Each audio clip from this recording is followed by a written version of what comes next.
Okay mga papi, done installation po tayo dito sa Click 125 ng 5.3 package. Nabil po ni Sir Zenlo X1 GT. So dyan po natin siya nilagay. Okay, tapon natin yung wheel. So ang lobin po nito, right, 60 watts po yan.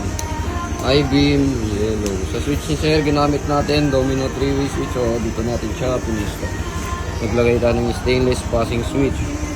So pag naka-off yung driving light, passing, low beam passing, high beam passing. Sa busina ni Sir, nilagay po natin via horn po. So ito yung kanyang horn selector. So kapag yan ay naka-off, stop yan daw.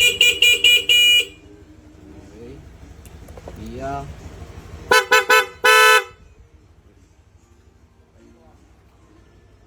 gustong mag-avail ng gantong package, punta lang po dito sa Isko Cristas online shop. Maraming salamat po.